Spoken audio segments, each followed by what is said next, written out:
ትምህርት ነው በቀጥታ ምን ሄደው የራእይን መጽሐፍ እየተማርን ስለነበረ ጌታ በዚህ መጽሐፍ ውስጥ ህይወታችንን መስራት ህይወታችንን መቅረጽ ይፈልጋል ብዙ የጠለቁ እውነቶች ብዙ የጠለቁ መልእክቶች ያሉበት መጽሐፍ ስለሆነ የራእይን መጽሐፍ ስንማር የበለጠ ወደ ጌታ የምንቀርብበት ጌታን የምናውቅበት ከጌታ ጋር ደግሞ የምንነካካበት ነው የሚሆነውና በዚህ እንድትበረታቱ አሳስባለሁኝ ራእይ መጽሐፍ ምዕራፍ 5ን ዛሬ እንጀምራለን እስካሁን የመጣንበትን በጥቂቱ ለመዳሰስ መነሻችን የሚሆነው የትምህርታችን መጀመሪያ ላይ ስንጀምርም እንደተናገርነው የራእይ መጽሐፍ ዋና ሐሳብ መነሻ የሚሆነው ራእይ 1:19 ነው ራእይ 1:19 ላይ እንግዲህ ያየኸውን አሁንም ያለውን ከዚህም በኋላ ይሁን ዘንድ ያለውን ጻፍ የሚል ተመልከቱ ይነግረዋል በዛ ታላቅ መገለጥ ውስጥ ጌታ ኢየሱስ ተገልጦለት ግሎሪየስ የሆነ ኤክስፒሪየንስ ውስጥ ነው የገባው አይኖቹ እንደ እሳት ነበልባል እግሮቹ በእቶን የነጠረ የጋለ ናስ የሚመስል ፊቱ የሚያበራ ሰውነቱ በጣም አስገራሚ ውብ ሆኖ ተገልጦለት ይሄንን ያየ ባለበት ሁኔታ ውስጥ ነው ምን አለው ያየኸውን አሁን እዛ ጋር ያየ ስለሆነ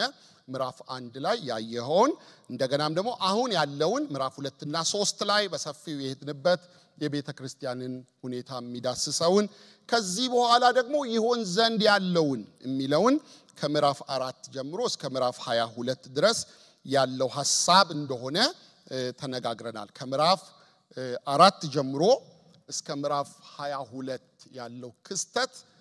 ወደፊት የሚሆን ነው ብለናል ኦፍ ኮርስ ከምዕራፍ 6 ጀምሮ በተለይ እስከ መጨረሻው ድረስ ያለው ገና ያልተፈጸመ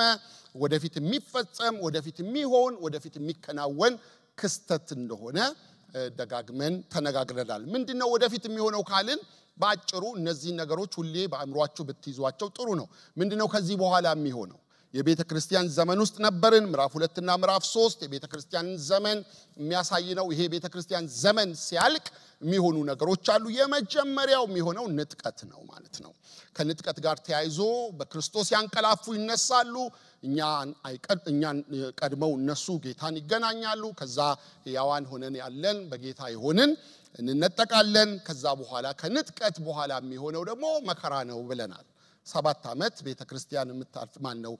ምድር የምታልፍበት ታላቅ መከራ አለ ያ መከራ ይሆናል ያ የእግዚአብሔር ቁጣ ነው ያ የያዕቆብ መከራ ተብሎ ኤርሚያስ ላይም የተጻፈ ቃል አለ በጣም ከባድ የሆነ ስቃይ የሚሆንበት ጊዜ አለ ይሄንን ቤተ ክርስቲያን ማታልፍባቸውንም ምክንያቶች ሰፋ አድርገን ለመነጋገር ሞክረናል ከ7 ዓመት መከራ በኋላ ደግሞ ሶስተኛ ላይ የሚሆነው ዳግም ምጽአት ይሆናል ማለት ነው ጌታ ኢየሱስ ክርስቶስ ቤተ ክርስቲያንን ይዞ ወደ ምድር ይመጣል ማለት ነው ይሄ ከሆነ በኋላ ቀጥሎ አራተኛ የሚሆነው የሺህ ዓመት መንግስት ይሆናል በምድር ላይ ክፉ የሚታሰርበት አውሬው የሚታሰርበት የሺህ ዓመት የሰላም መንግስት ነብር ከፍየል ጋር የሚቀመጥበት ህፃናት ከእባብ ጋር የሚጫወቱበት በጣም ልዩ ዘመን ይመጣል ማለት ነው ከዛ በኋላ ለአጭር ጊዜ ዲያብሎስ ተፈቶ ከዛ የመጨረሻው ነጩ ዙፋን ፍርድ ይሆናል ማለት ነው እሱ የመጨረሻ በነጩ ዙፋን ፊት ሰው ሁሉ የሚቀርብበት በህይወት መጽሐፍ ያልተጻፉ ወደ ዘላለም ሞት የሚሄዱበት በህይወት መጽሐፍ የተጻፉ ደግሞ ወደ ዘላለም ህይወት የሚሄዱበት አዲስ ሰማይ አዲስ ምድር የሚጀምርበት ከጌታ ጋር ለዘላለም የምንኖርበት ህይወት ይሆናል ማለት ነው ምዕራፍ 4ን ስንማር ይሆን ዘንድ የሚገባው የሚለው የሚጀምረው ከምዕራፍ 4 ነው እንዳልነው ምዕራፍ 4 ቁጥር 1 ላይ ከዚህ በኋላ እንሆ በሰማይ የተከፈተ በር አየው ቀደም ሲል እንደ መለከት ሲናገረኝ የሰማሁት ድምጽ ወደዚህና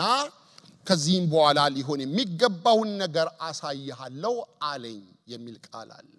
ይሄንን ከንጥቀት ጋር አያይዘን ለመነጋገር ሞክረናል ዮሐንስ ወደ ሰማይ በመንፈስ እንደተወሰደና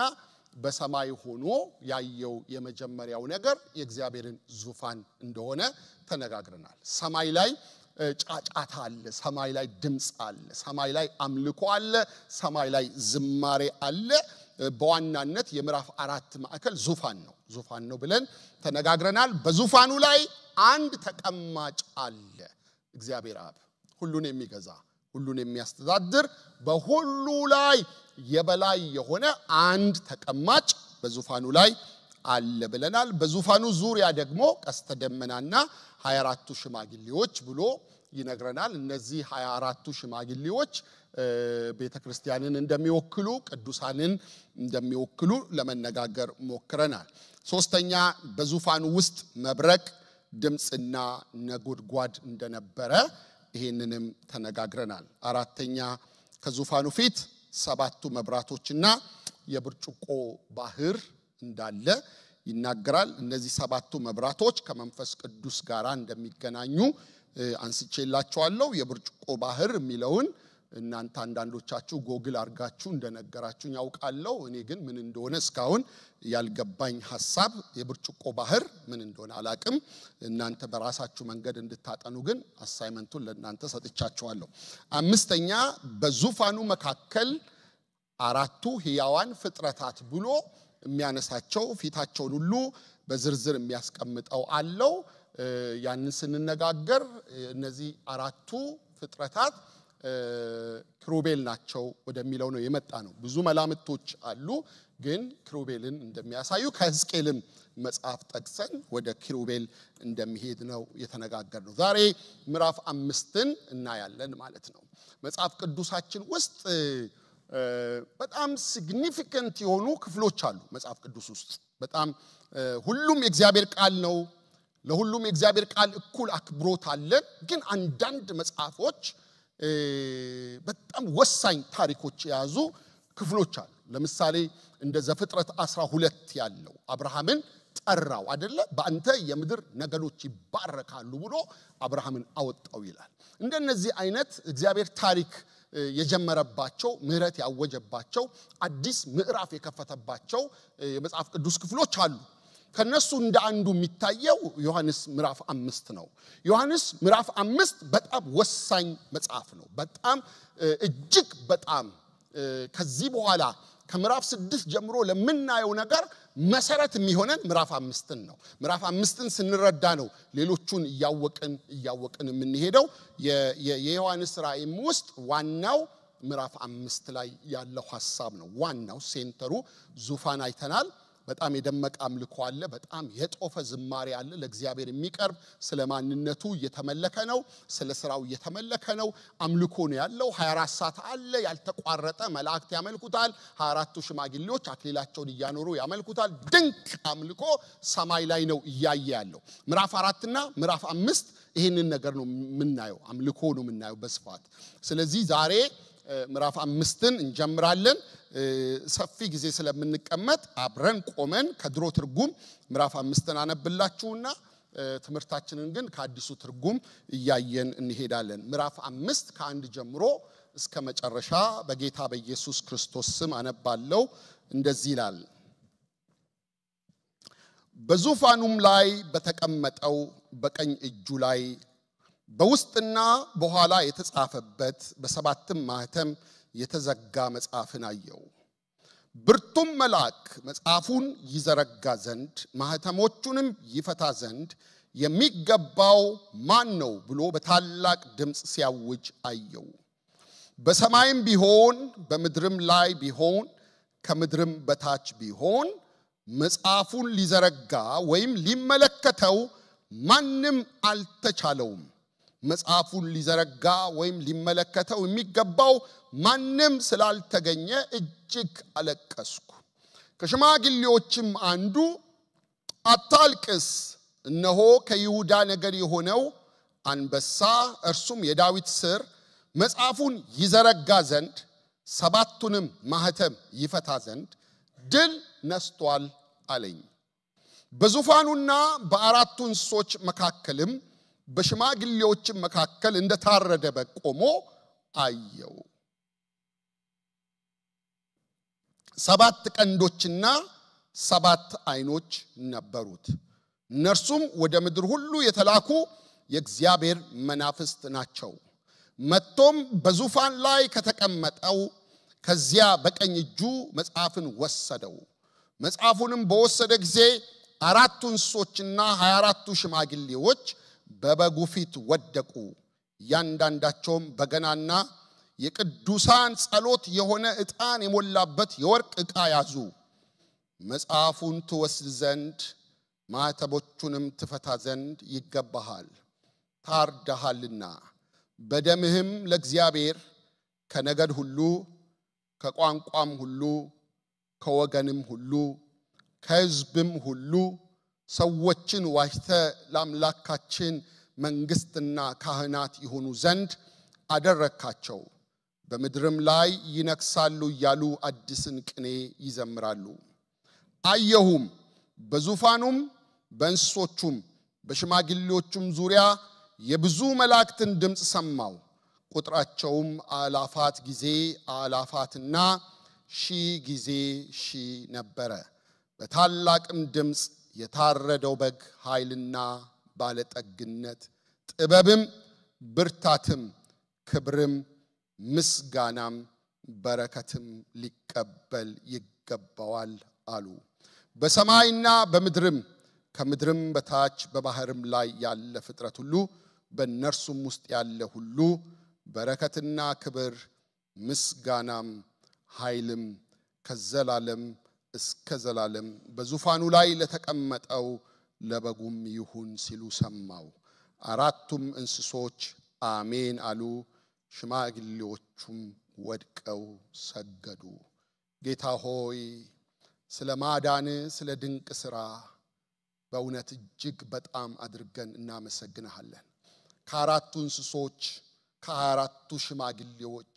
ከእልፍ አእላፋት መላእክት ጋር ሆነን ምስጋና ይገባሃል እንልሃለን ክብር ሁሉ ላንተ ይሁን ይሄን የከበረውን ቃል ባርክልን ተናገረን በጌታ በኢየሱስ ክርስቶስ ስም አሜን ጌታ ይባርካችሁ ተቀመጡ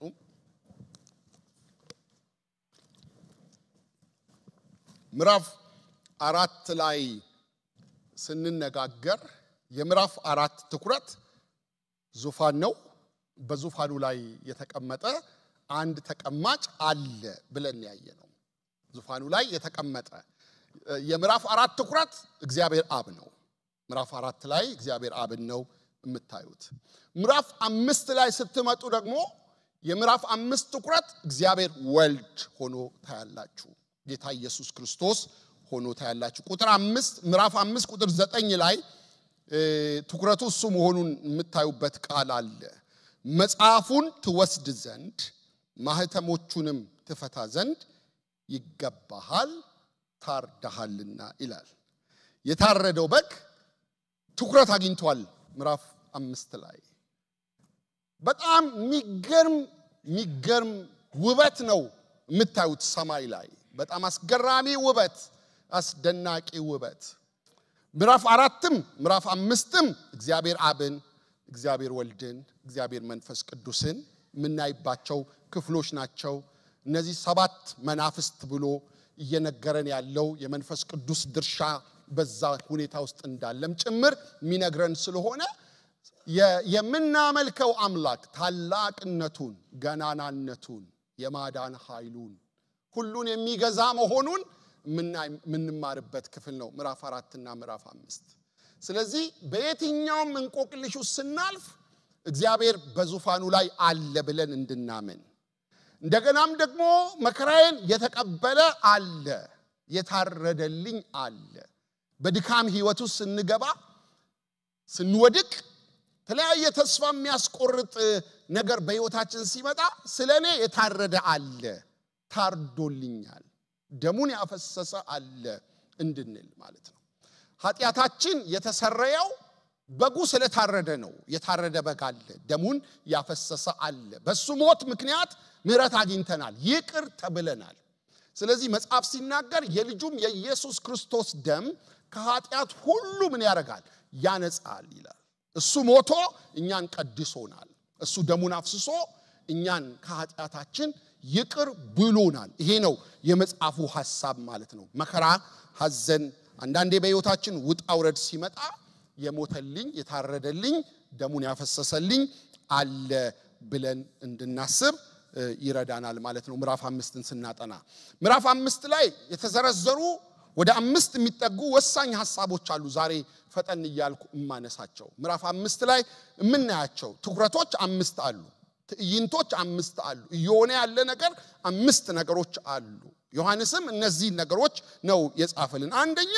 የታሸገ ጥቅልል መጽሐፍ አለ ታሽጓል ታትሟል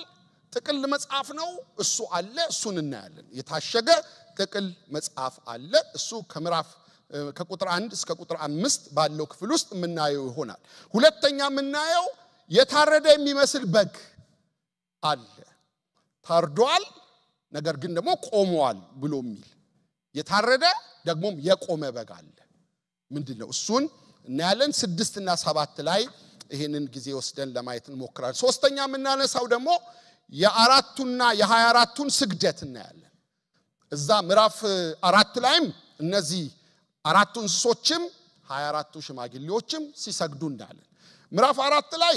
ወደ 5 የሚጠጉ ንግግሮችን ያደረጉት ሲሰግዱ በረከት ክብር ጥበብ ኃይል ይገባሃል ይያሉ እዚህ ምዕራፍ 5 ስትመጡ ወደ 7 አድርሰውታል ባለጠግነትን ይጨምራሉ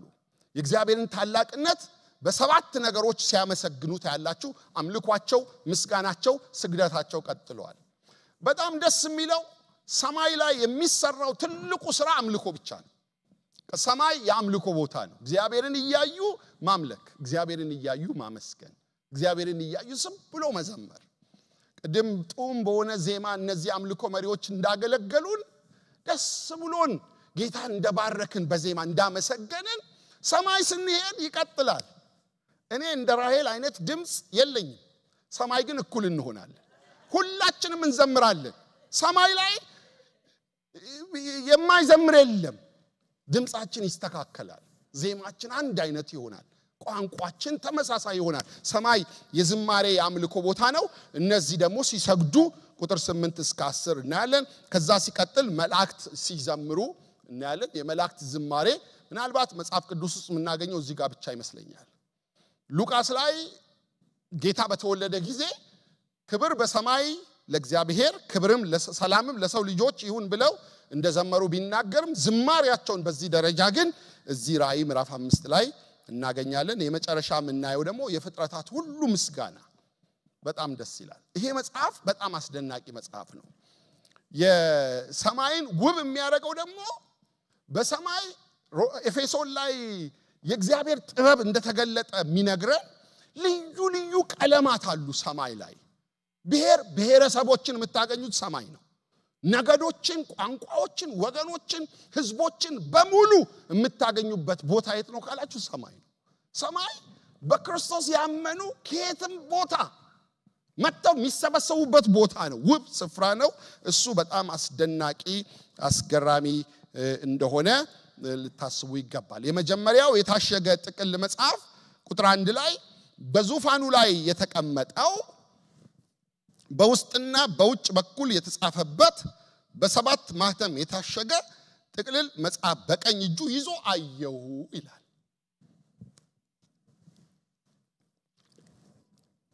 በዛ ዘመን እንደምታውቁት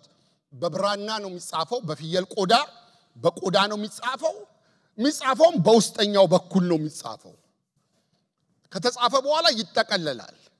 የዚህኛው ግን ጥቅል የተለየ ነው በውስጥም ተጽፏል ይላል በውጭም ተጽፏል ይላል ከዛ ደግሞ በ7 ደግሞ ታሽጓል ታትሞበታል በ7 ማህተም የታሸገ የማይፈታ የማይከፈት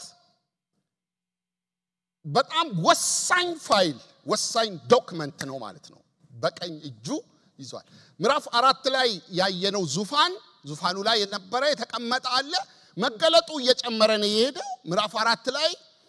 ምዕራፍ 4 እና ምዕራፍ 5 ያው ሰዎች ናቸው በቁጥርና በምዕራፍ የከፋፈሉት እንጂ ወጥ ነው ስለዚህ እያየ መገለጡ እየጨመረ ነው የሚመጣለት እየጨመረ ነው እግዚአብሔር የዮሐንስን አይን እያበራ በሰማይ በዛ ግሎሪየስ ቦታ እግዚአብሔር ባለበት የከበረ ስፍራ ላይ በጣም የሚያስገርም ነገር እያየ ነው አይኖቹ ተከፍቶለታል እግዚአብሔር እየገለጠለት ነው ፋይል እያሳየው ነው መስገብ እያሳየው ነው ሰማይን እያሳየው ነው በጣም የሚያስገርም ነገር እየሆነ ኦ ሃሌሉያ እንዴት ደስ ይላል እና ድንገት ምን አየ በአብ እጅ ላይ የተጠቀለለ ጥቅል መጽሐፍ በቀኝ እጁ አብይዞ አየ በጣም የሚያስገርም ነው ታትሞበታል የታተመ ነገር ደግሞ ጉዳዩ በምንም መልኩ በቀላሉ የሚታይ አይደለም ማህተም ካረፈበት በሰባት ማህተም ደግሞ ከተዘጋ ለመክፈት በጣም አስቸጋሪ ነው ማለት ነው በጣም ወሳኝ የሆነ ዶክመንት እንደሆነ አስቡ ምንድነው ይሄ መጽሐፍ ይሄ በአብ እጅ ላይ የነበረው ነገር ምንድነው በጣም ብዙ መላምቶች አሉ እሱን አላነሳላችሁም አይጠቅሙም ግን አብ ያዘው ከምዕራፍ 6 ጀምሮ እስከ ምዕራፍ 22 ድረስ የሚከናወነውን ጉዳይ የምድርን ሁኔታ የፍጥረታትን ጉዳይ የመጪውን ዘመን ሁኔታ በሙሉ የሚዘረዝር ወሳኝ ፋይል በአብ እጅ ውስጥ ነበር ወሳኝ ጉዳይ ይሄ ጉዳይ ካልተገለጠ ይሄ ጉዳይ ካልተከፈተ ይሄ ጉዳይ ካልተነገረ ይሄ ጉዳይ ካልተነበበ ለሰው ተስፋ የለም ስለዚህ የመጪውን ሁኔታ ያዘው እግዚአብሔር አብ ነው ነጋችንን ያዘው እግዚአብሔር አብ ነው የነገ ጉዳይ በእግዚአብሔር እጅ ነው የመጪው ዘመን ጉዳይ በእግዚአብሔር እጅ ነው ስለዚህ እግዚአብሔር እንደያዘው ካየን በእግዚአብሔር እጅ ውስጥ እንደተቀመጠ ካየን እግዚአብሔር ራሱ አሽጎ ያዘው እንደሆነ ካመንን ነገሮቻችንን በጌታ ላይ ጥለን ነው የምንኖረው ነገ ምን እንደያዘ ባላውቅም ነገን ያዘውን አውቀዋለሁ የሚባል አባባል አለ አይደል ነገን ያዘው ማን ነው እግዚአብሔር ነው ስለዚህ የነጋችንን ሁኔታ የሚዘረዝር ታሪክ የተጻፈበት ፋይል ነው ማለት ነው ከምዕራፍ 4 ጀምሮ እየሆነ ያለውን ነገር ከምዕራፍ 6 ጀምሮ እየሆነ ያለውን ዝርዝር ነገር የያዘ ፋይል ነው እሱ ነው አሁን ለዮሐንስ የሚከፈትለት ማለት ነው ምን ይላል ብርቱ መልአክ በታላቅ ድምጽ ቁጥር 2 እና 3 ላይ ማህተሞቹን ለመፍታትና መጽሐፉን ለመክፈት የተገባው ማን ነው ብሎ ሲያውጅ አየው ይላል ጥያቄው በአብ እጅ የተቀመጠውን ይሄን በሰባት ማህተም የታተመውን ፋይል ማን ነው የሚከፍተው ማን ነው የሚገልጠው ማን ነው የተገባው ሚል ድምጽ መጣ ይሄንን ለመፍታት ከሰማይ ሆነ ከምድር በታች መጽሐፉን ለመክፈት ወይም ገልጦ ለመመልከት የሚችል ማንንም አልነበረም ይላል እስቲ ማንንም በሉ በጣም ደስ ይላል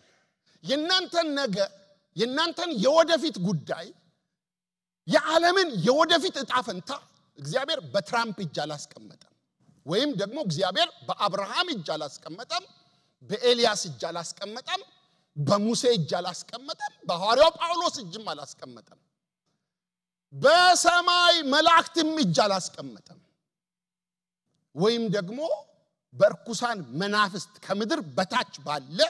የጥልቁ ሰራዊት እጅም አላስቀመጠም ስለዚህ ጉዳያችሁ ያለው የናንተ ዴስቲኒ ያለው የናንተ ነገ ያለው የዓለም ዕጣ ፈንታ ያለው የልጆቻችሁ ዕጣ ፈንታ ያለው ወደፊታችን ያለው በእግዚአብሔር እጅ ብቻ ነው ማንንም ያንን ሊገዛ የሚችል ሊቆጣጠር የሚችል ሊሰለጥንበት የሚችል ሊያዝበት የሚችል ኃይል የለም ማንንም አልተገኘም ይላል ማንንም የተገባው ነው ይሄን ለማድረግ ማን ነው የሚገባው ማን ነው ዲዘርቭ የሚያደርግ ማን ነው ወርዚ ማን ነው አቅም ያለው ማን ነው ጉልበት ያለው ማን ነው ስልጣን ያለው ማን ነው ችሎታ ያለው ይሄንን ለማየት ይሄን የታሸገን መጽሐፍ ለማየት ይሄን የታሸገን ሚስጥር ለመግለጥ የነገን ተስፋ የነገን የመጪውን ዑደት ለማየትና ለማንበብ ማን ነው የሚችለው ሃሌሉያ የኔና እናንተ ጉዳይ በእግዚአብሔር እጅ ላይ ነው እግዚአብሔር ሁሉን ይገዛል ሁሉን ይቆጣጠራል ተሞከረ ቅዱሳን ሰዎች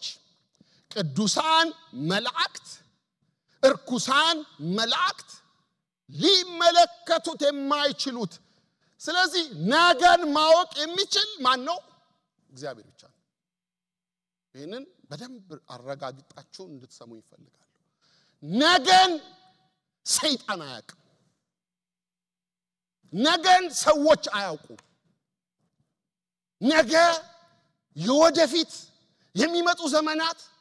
ከዚህ በኋላ ያለው ፕሮሰስ ክርስቶስ መጥቶ በመድር ላይ ሁሉን የሚያንበረክክበት ጊዜ እስኪደርስ ድረስ ያለውን ሁሉ ነገር ሚያቅ ሚገዛ ሚቆጣጠር የእስራኤል ቅዱስ አምላካችን እግዚአብሔር ብቻ ስለዚህ ስለ ነገ አትጨነቁ ስለ 666 አትጨነቁ ምን አገባችሁ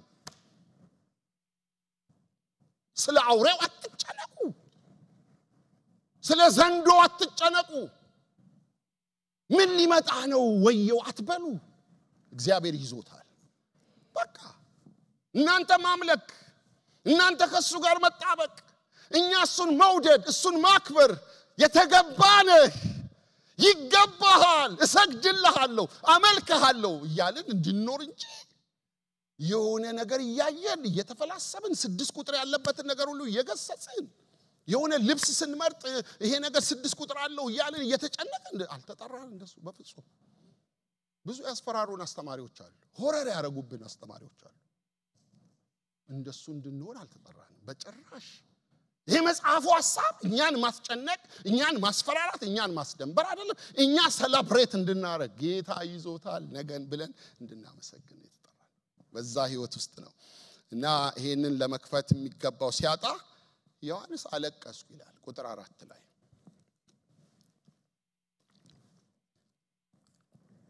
እኔም መጽሐፉን ለመክፈት ወይም ገልጦ ለመመልከት ማንንም ባለመኖር እጅግ አለቀስኳል አለ ተስፋ ያስቆርጣል ማንንም የለም ለካ ሰማይ ላይ ማልቀስ አለ ማለት ነው ዮሐንስ ሰማይ ሆኖ ነው ያለቀሰው የጉዳዩ ሲሪየስነስ የጉዳዩ ወሳኝነት የዚህ ፋይል የዚህ መጽሐፍ የዚህ የታተመው ጉዳይ በጣም ወሳኝ ስለሆነ ሚመለከተው ሚፈታው ሚያነበው ሚገልጠው ስለሌለ አለቀስኩ ምንድነው ያስለቀሰው ካላችሁ ወየው ታዲያ ተስፋችን ምንድነው አለ ምንድነው ተስፋችን ነገያችን ማንንም ማያውቀው ሆነ ምንድነው ያለን ነገር በሰባት ማህተም ፍጹም በሆነ መንገድ የታሸገ ሊከፈት የማይችል ታቃላችሁ እግዚአብሔር በዛ ዘመናት ኮሙኒኬት ሲያደርጋቸው የሮምን ዘመን አሰራር ተከትሎ ባህሉን ተከትሎ ያለውና በሮም ህግ በሰባት ማህተም የታሸገ ነገር ሊከፍት የሚችል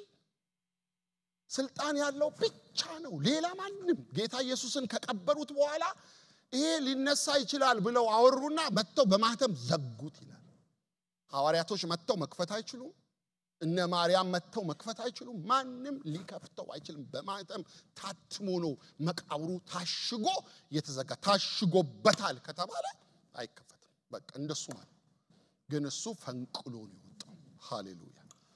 እሱ ምን ያቅተዋል ጌታ ስለዚህ እኔም መጽሐፉን ለመክፈት ወይም ገልጦ ለመመልከት የሚገባው ሰው ስላልተገኘ አለቀስኩኝ ይያልኩ በጣም ነው ጮሆ ያለቀሰው በጣም ነው ድምጹን አሰምቶ ያለቀሰው ምን ተስፋ አለን ታዲያ ወዴት እንሄዳለን ማን ነው የሚያድነን ማን ነው የሚገላግለን ማን ነው ተስፋ የሚሆነን ማን ነው የወደፊታችንን ዕጣ ፈንታ የሚነግረን ብሎ እጅግ አለቀስኩ ይልና ከዛ በኋላ የምስራች ሰማ እንደዚህ ይላል ከዚያም ከሽማግሌዎቹ አንዱ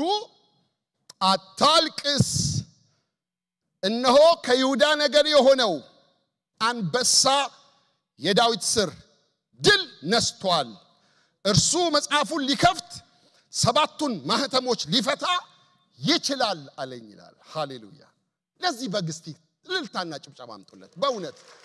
ሃሌሉያ ሃሌሉያ ሃሌሉያ ተስፋ አለን ይያለቀሳችሁ ከሆነ ተስፋ አላችሁ አጣልቅሱ ነገያችሁን የያዘ ጌታ አለ የይሁዳ አንበሳ አለ ጀግና አለ ከሽማግሌዎቹ አንዱ አታልቅስ አራቁም ተረጋጋ አቁም ጀግና አለ አለው አንበሳ አለ አለው የይሁዳ አንበሳ አለ መጽሐፉን የሚከፍት አለ መጽሐፉን የሚገልጥ አለ ከይሁዳ ነገር ይሆናል አለው ኢየሱስ ጌታ ነው ተስፋ አለን ጌታ አለን አለን ዛሬ እየተገፋችሁ ነው አይዟችሁ ዛሬ መከራ ውስጥ ናችሁ አይዟችሁ በዓለም ሳላችሁ መከራ አለባችሁ ስላለን በመከራ ውስጥ እናልፋለን ግን ነገያችን የተዋበ ነው መዳረሻችን የተዋበ ነው ሰማይ ይጠብቀናል ክብር ይጠብቀናል ተስፋ አለን ግሎሪ አለን የከበረ አለን ወገኖች ሆይ እኛ ተስፋ ቆርጠን ወደ ኋላ እንዳንል እኛ ተስፋ ቆርጠን ወደ ኋላ እንዳንመለስ እንጽና ወደፊት እንሄድ ጌታን ጠብቅ ግን የከበረ ተስፋ አለን የይሁዳ አንበሳ መጽሐፉን ሊከፍት ሰባቱን ማህተም ሊፈታ ይችላል ያጣው ከሰዎች መካከል የለም ከመላእክት መካከል የለም ግን በጋለ የይሁዳ አንበሳ አለ የታረደ አለ ደም ያፈሰሰ አለ እሱ መጽሐፉን ይመለከተዋል አለው በጣም ትልቅ ተስፋ ትልቅ ዜና ትልቅ የምስራች ነገረው ሃሌሉያ ማህተሙን የሚፈታ ጌታ አለ አሜን ይሄ በጣም ሲሪየስ ነገር እኮ ነው ማለት የኛ የዕለት ተዕለት ጉዳያችን ላይ አይደለም እያወራን ያለው እኮ ይሄ የሰው ሁሉ የፍጥረት ሁሉ መዳረሻ ነገ የወደፊት ተስፋው ምንድነው የሚለው ነገር ነው እየነገረን ያለው እሱን የሚፈታ ጌታ አለ ስለ ጌታ ኢየሱስ ክርስቶስ አንበሳ መሆኑን ያዕቆብ ዘፍጥረት 49:8 እስከ 10 ሲናገር ቡራኬ እየሰጠ ይሁዳ ጋር ሲደርስ ይሁዳ ይላል ወንድሞች አንተን ያመሰግኑሃል እጅ በጠላቶች ደንደንስ ላይ ነው ያባት ልጆች በፊት ይሰግዳሉ ይሁዳ ያንበሳ ደቦል ነው ልጄ ሆይ ከአደን ወጣ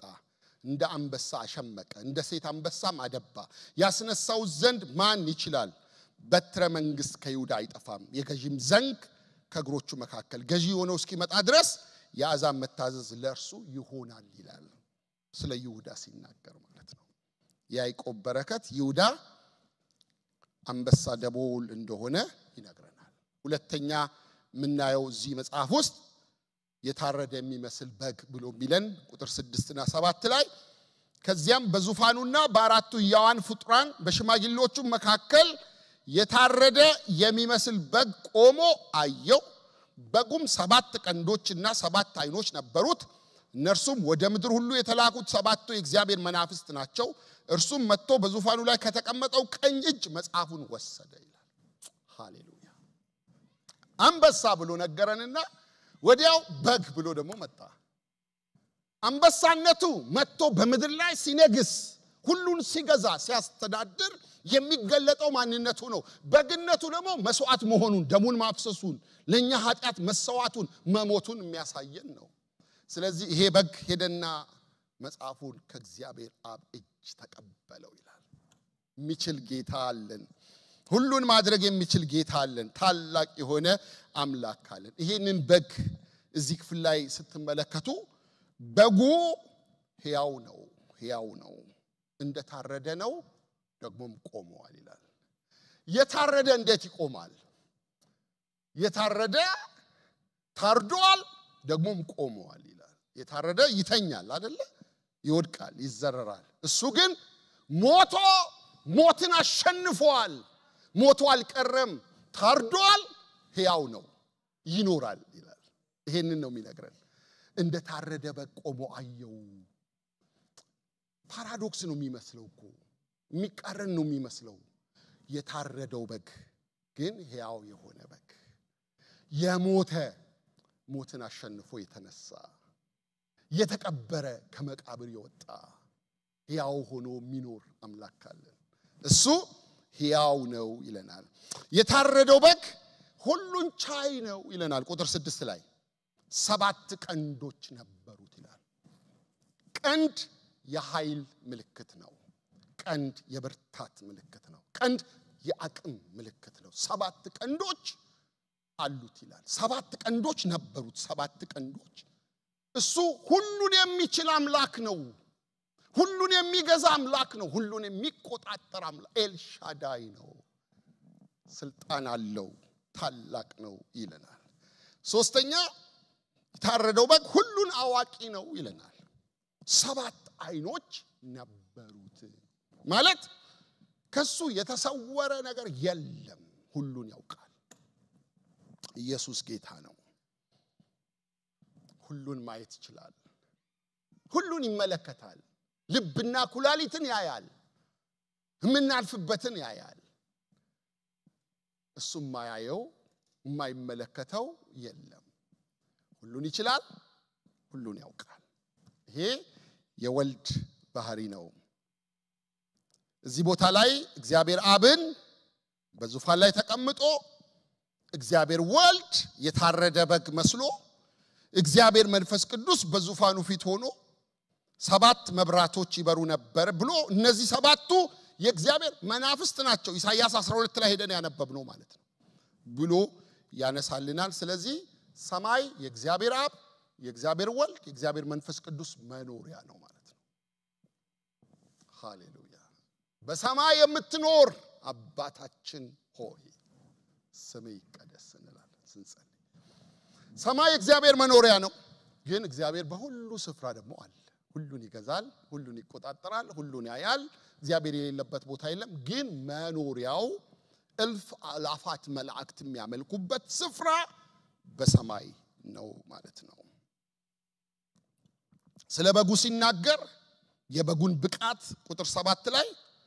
መጥቶ በዙፋኑ ላይ ከተቀመጠ ቀኝ እጅ መጽሐፉን ወሰደ የሚወስድ የለም የተገባ የለም ችሎታ ያለው የለም ተፈልጓል ታጥቷል ችሎታ ያለው አቅም ያለው በጉ ነው እግዚአብሔር ወልድ ነው ኢየሱስ ክርስቶስ ነው ከአብ እጅ መጽሐፉን ወሰደው ይላል ሶስተኛው ክስተት ምንድነው የሆነው ካላችሁ ቁጥር 8 እስከ 10 የአራቱና የ24ቱ ስግደት አሁን በጣም እየተከናወነ ያለው ነገር በጣም አስደናቂ ነው በጣም ድራማቲክ ይመስላል እንቅስቃሴ አለ ብዙ እውነት እየሆነ ነው ሰማይ ላይ እየተከናወነ ያለ ነገር አለ እግዚአብሔር እየሰራ ያለው ነገር አለ እግዚአብሔር ለሰዎች ያለውን ትልቅ ቦታ የሚያሳይ ታሪክ ነው የሰው ልጆች ጉዳይ የሰው ልጆች የህይወታቸው መዳረሻ ጉዳይ ዴስቲኒያቸው መጨረሻቸው ምን እንደሚመስል የሚያሳይ ታሪክ ነው ምዕራፍ 5 መጥቶ ከእግዚአብሔር አብ መጽሐፉን ተቀበለው ከዛ በኋላ የአራቱና የ24ቱ ስግደት ሲሆን ታላችሁ ሰገዱ አመለኩ እግዚአብሔርን ከፍ አደረጉ ቁጥር 8 እና እስከ 10 እንደዚህ ይላል መጽሐፉን በወሰደ ጊዜ አራቱ ሕያዋን ፍጡራን 24ቱ ሽማግሌዎችም በጎፊት በግንባራቸው ተደፉ ይላል ሃሌሉያ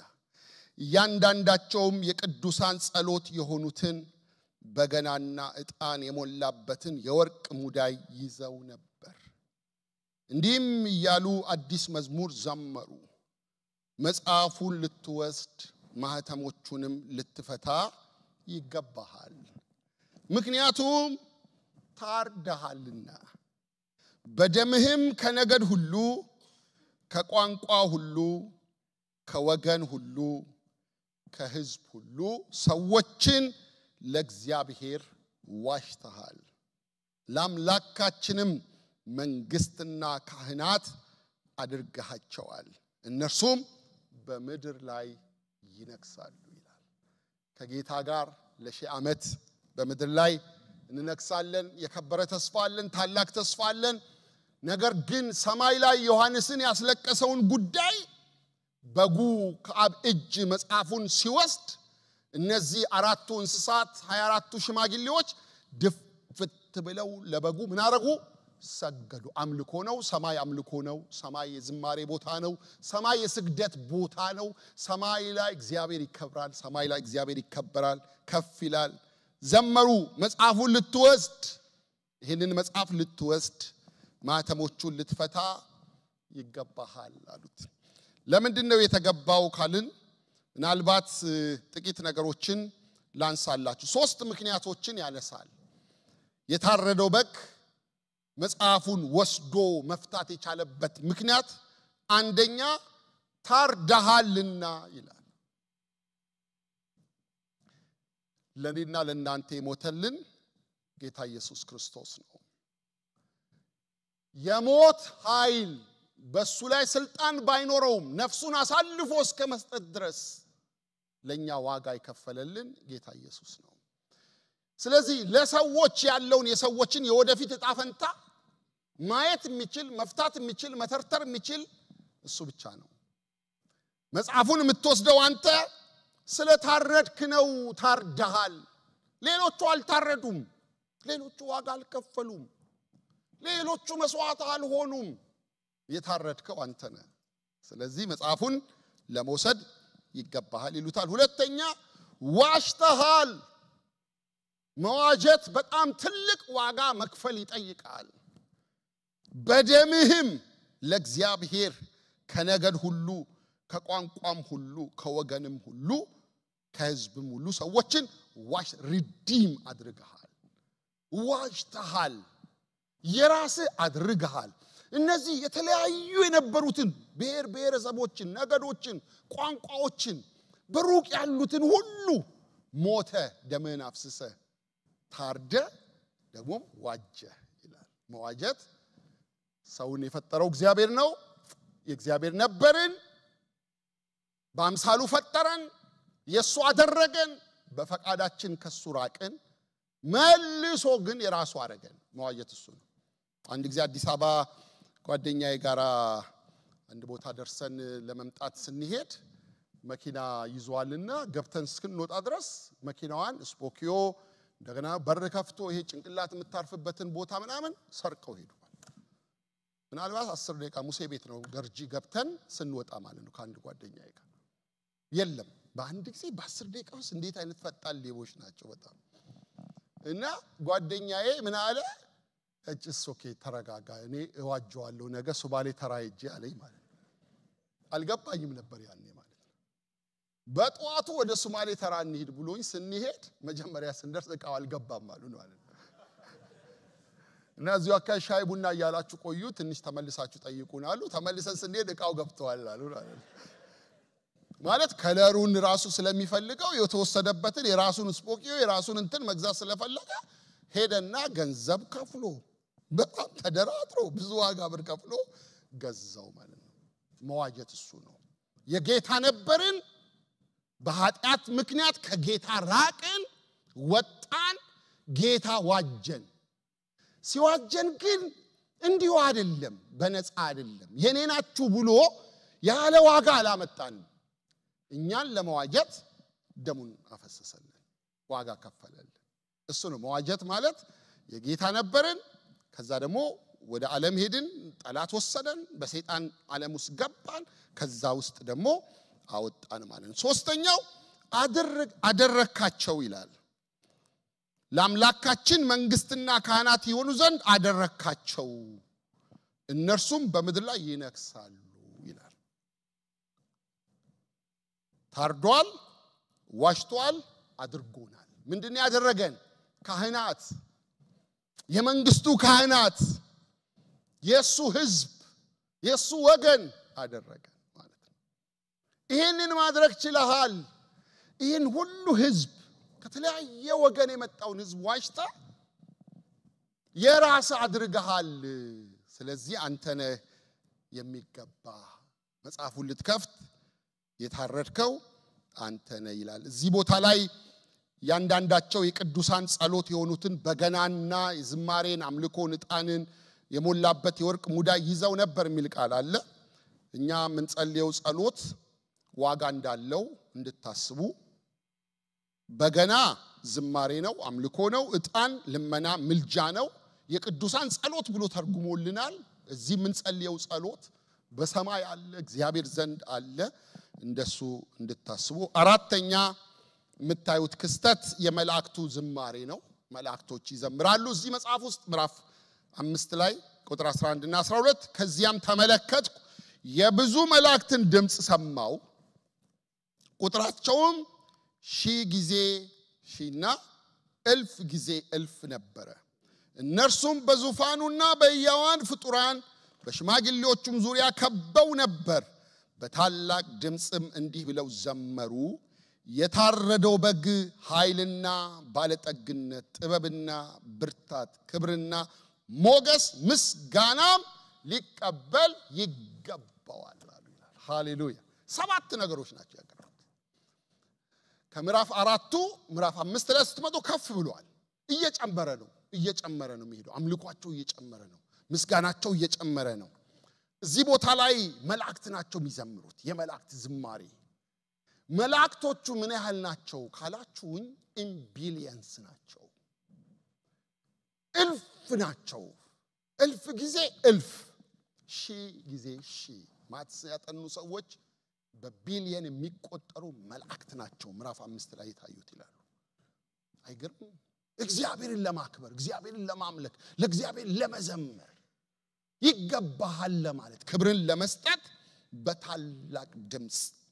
የታረደው በግ ኃይልና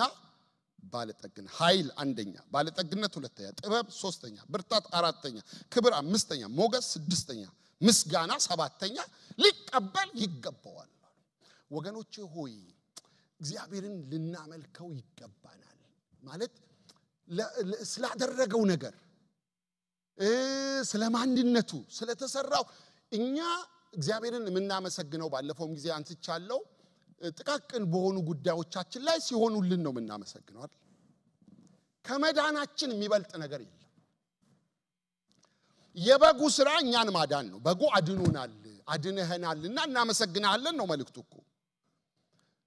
መላእክት ይሄንን መዝሙር የሚዘምሩት በጉ እኮ ለመላእክት አልሞተላቸው መላእክት ይሄንን ሚስጥር አያውቁም መላእክት ይሄንን ህይወት አልተለማመዱም መላእክት ኃጢያት የለባቸው መላእክት ንጹህ ናቸው ጌታ ለመላእክት አልሞተም ጌታ ለኛ ነው የሞተው ግን እኛ የተደረገልን ነገር በጣም ስለደነቃቸው ለበጉ አንተ እኮ ይገባሃል ይላሉ እግዚአብሔርን ሁሉ ጊዜ ስለ ድነታችን እናመስግነው ህይወት ስላገኘን ከሞት ስላመለጥን ከጨለማ ወደሚደነቅ ብርሃን ስለመጣን እግዚአብሔርን እናመስግነው ብንሞት ወደ ጌታ ስለሆነ ምን ሄደው የዘላለም ህይወት ስለሆነ የሚጠብቀን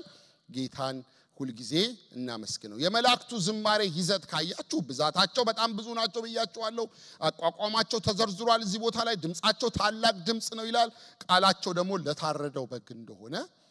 ይናገራል ማለት ነው አምስተኛን ተናግሬ ልጨርስ የፍጥረታት ሁሉ ምስጋና ነው አምስተኛው ምስጋናው እያደገ ነው የመጣው ዝማሬው አምልኮው ስግደቱ እያደገ ነው የመጣው አራቱ እንስሶች ነበሩ 24ቱ ሽማግሌዎች ነበሩ መላእክቶች ቀጠሉ አሁን ደግሞ ፍጥረታት ሁሉ ይላል ይሄ ፍጥረታት ሁሉ የሚለው ተመልከቱ ምን ይላል ከዚያም በሰማይና በምድር ከምድር በታችና በባህር በእነርሱ ውስጥ ያሉ ፍጡራን ሁሉ እንዲህ ብለው ሲዘምሩ ሰማው በዙፋኑ ላይ ለተቀመጠውና ለአብ ማለት ነው ለበጉ ለወልድ ምስጋናና ሞገስ ክብርና ኃይል ከዘላለም እስከ ዘላለም ይሁን አራቱ ሕያዋን ፍጡራንም አሜን አሉ ሽማግሌዎችን በግንባራቸው ተደፍተው ሰገዱ ይላል ሃሌሉያ አሜን በሰማይ ያለ በምድር ያለ በባህር ያለ በጥልቁ ያለ ፍጥረታት ሁሉ እግዚአብሔርን ያመሰግናሉ ወደደንም ጠላንም እግዚአብሔርን እስትንፋስ ያለው ሁሉ ያመሰግናል የናሳ ተመራማሪ ሳይንቲስት ሂውስተን ቤተክርስቲያን ውስጥ አለ እነ ፓስተር ተስፋ ጋር ሲናገር ከዋክብት እግዚአብሔርን ያመሰግናሉ አለ የከዋክብትን ድምጽ ለጉባኤው ሲያሰማ የጋላክሲዎችን ድምጽ የአሳዎችን ድምጽ ባህር ውስጥ የፍጥረታትን ሁሉ ድምጽ ይሄ ሰው በጣም የታወቀ ሳይንቲስት ነው ለህዝቡ ሲያሰማ ነበር ፍጥረታት እግዚአብሔርን ያመሰግናሉ ሰማይ እግዚአብሔርን ያመሰግናል መላእክት እግዚአብሔርን ያመሰግናሉ የተገባነ በዙፋኑ ላይ የተቀመጠው እንደገናም የታረደው በግ ምስጋና ይገባዋል ወገኖቼ እንደሚገባ እግዚአብሔርን አመስግነናል ምስጋና ሞገስ ክብር ኃይል ከዘላለም እስከ ዘላለም ይሁን ሲባል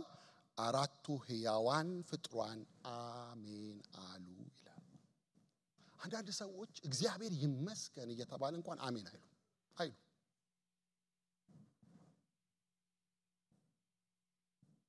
እነዚህ አሁን መጽሐፉ የሚዘጋው በዚህ ቃል ነው። ምን ሆነ? አራቱ ሕያዋን ፍጥሯንም አሜን አሉ። እስቲ አሜን በሉ እስቲ። እንደሱ አሉ። ይሄን ሲሰሙ ምስጋናውን ሲሰሙ ፍጥሯን ሁሉ ሲያመልኩት በምድር ያሉ በሰማይ ያሉ በባህር ያሉ አሳዎች ሁሉ ሲያመሰግኑ እኔ ያው በሰማይ ደርሰን መጣን የሚሉ ሰዎች ላይ የራሴ የሆነ ችግር አለኝ ለመቀበል ይቸገራለሁ። ምን ያህል እውነት ነው የሚል በጣም ድካሜ ነው። ግን አንዷ ሄዳ የመጣች የተናገረችው ደግሞ የሚገርመኝ ነገር አለ። ሰማይ ላይ ቅጠሉ ራሱ ይዘምራል አለች። ይሄ የረገፈው ቅጠል አይሞትም፣ ፍሬው አይሞትም። ሰማይ ላይ ሁሉ ይዘምራል፣ ሁሉ ይናገራል፣ ሁሉ ምስጋና ይሰጣል። ሰማይ ሄዳ ያየችውን ስትናገር ማለት ነው። የረገፉ ፍሬዎች ሁሉ ሕያዋን ናቸው፣ አይሞቱም፣ አይጠወልጉም፣ ግን ይዘምራሉ አለች። ይመስለኛል ሊሆን ይችላል። ግን ወገኖቼ ሆይ እግዚአብሔርን እንደሚገባው አመስግነነዋል ወይ? እዚህ ቦታ ላይ የቀረበው ምስጋና እግዚአብሔር ስለሰራው የማዳን ስራ ነው። በዙፋኑ ላይ ለተቀመጠው እንደገናም ለበጉ ከዘላለም እስከ ዘላለም ክብር ምስጋና ይሁናሉ ይላል። የአምልኮ ዋና መነሻቸው እኛ ስለዳንን ነው። እኛ ክርስቶስ ስላዳንን ነው። ደሙን አፍስሶ ሕይወት ስለሰጠን ነው። ማለት ትሉ ከማይጠፋበት፣ እሳቱ ከማይጠፋበት፣ መከራ ከማይቋረጥበት ከገሃነመ እሳት ከዘላለም ሞት ስላዳንን ነው። የዘላለም ሕይወት ስለሰጠን ነው። በጣም ትልቅ ነገር እኮ ነው። ሕይወት ስላገኘን ነው። የዘላለም ሕይወት ስለተካፈልን ነው። የእግዚአብሔርን ሕይወት ስለወረስን ነው። ለዚህ ነው ምስጋና የሚያስፈልገው። ስለዚህ ምን እናድርግ ካልን 3 ነገር እናድርግ። አንደኛ የታረደውን በግ እናክብር። በቃ በሕይወታችን ሁሉ በመውጣትና በመግባታችን ሁሉ ጌታ እናክብረው። በቃ የተደረገልን የተሰራልን የሆነልን ነገር በጣም ብዙ ስለሆነ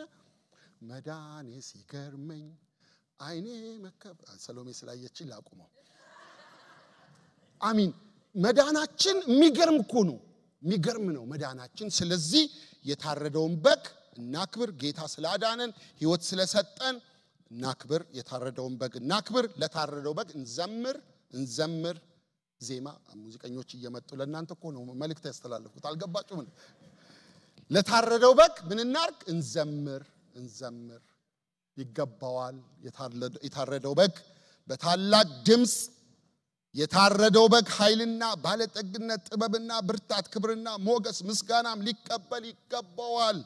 ዘምሩለት፣ ለጌታ ዘምሩለት። እዚህ መተን ስንዘምር ስላደረገልን ነገር ነው ምንዘምረው። ስለ መዳናችን ነው ምንዘምረው። ስለ ጌታ በሕይወታችን ስለሰራው ብዙ መልካም ስራ ነው ምንዘምረው። እግዚአብሔርን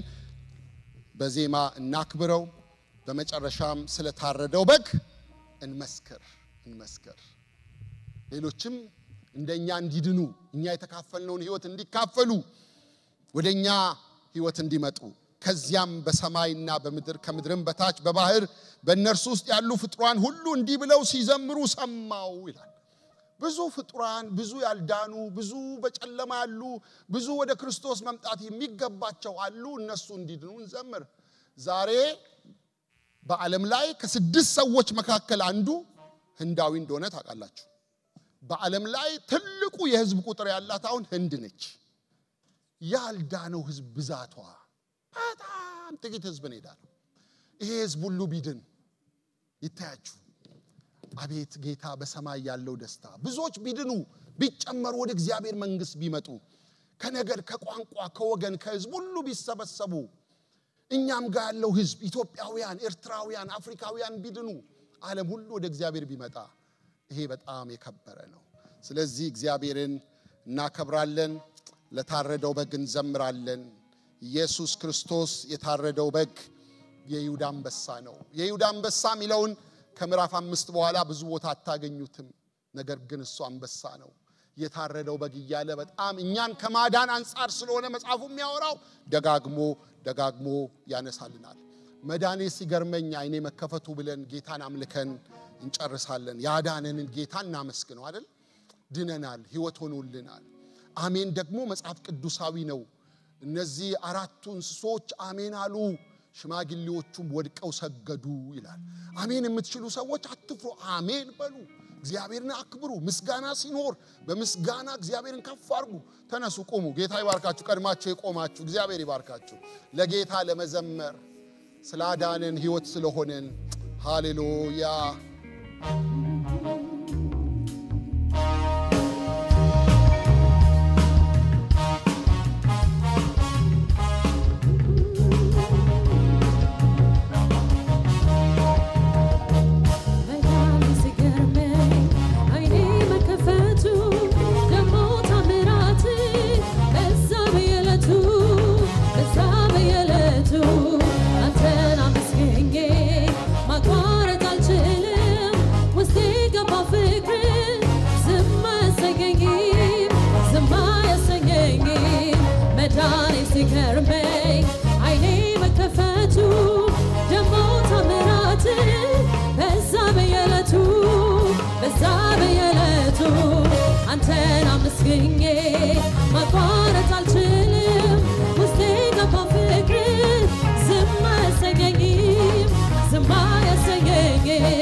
Hallelujah.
ክብር ላንተ ይሁን ምስጋና ላንተ ይሁን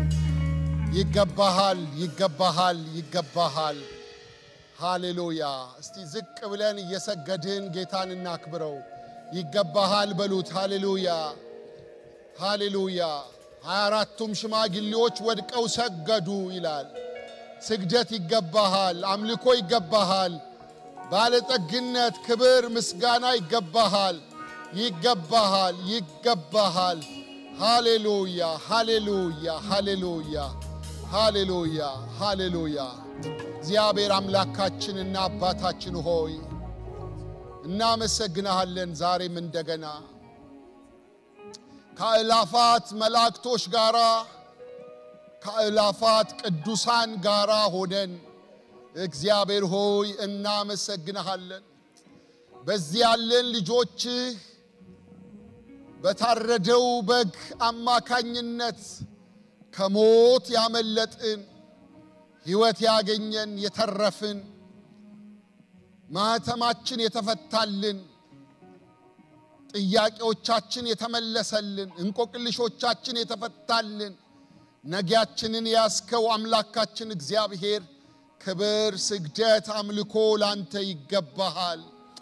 እናመሰግናለን ምስጋና ላንተ ይሁን ሃሌሉያ ሃሌሉያ ሃሌሉያ ሃሌሉያ አሜን አሜን አሜን አሜን አሜን አሜን አሜን አሜን አሜን ሃሌሉያ በዙፋኑ ላይ የተቀመጥክ እግዚአብሔር አብ ክብር ላንተ ይሁን እግዚአብሔር ወልድ ክብር ላንተ ይሁን እግዚአብሔር መንፈስ ቅዱስ ክብር ላንተ ይሁን ሕይወት ስላገኘን እናመሰግናለን ከሞት ስላመለጥን እናመሰግናለን ስለታረደው በግ እናመሰግናለን ስለተዋጀን እናመሰግናለን ካህና ስለተደረግን እናመሰግናለን ክብር ላንተ ምስጋና ላንተ ይሁን እስቲ ያልተቋረጠ እልልታና ጭብጨባ ለዚህ ለነገስታት ንጉስ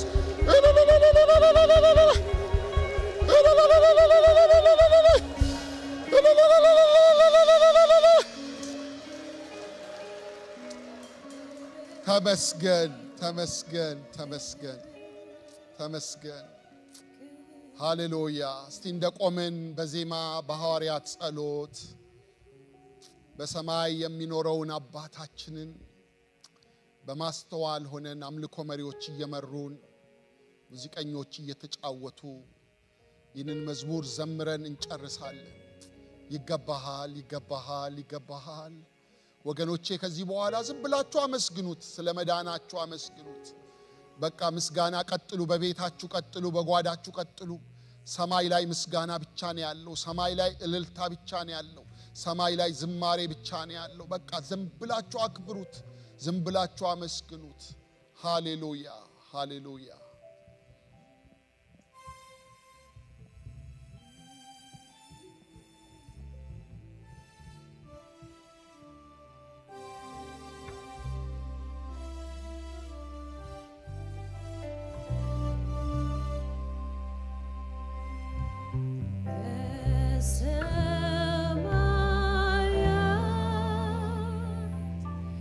Yeah,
በታላቅ ድምጽ አሜን አሜን። እግዚአብሔር ይባርካችሁ፣ እግዚአብሔር ይጠብቃችሁ፣ እግዚአብሔር ፊቱን ያብራላችሁ፣ ሰላሙን ይስጣችሁ። እግዚአብሔር በመገኘቱ ነፍሳችሁን ያረስርስላችሁ። የእግዚአብሔር አብ ፍቅር የልጁም የኢየሱስ ክርስቶስ ጸጋ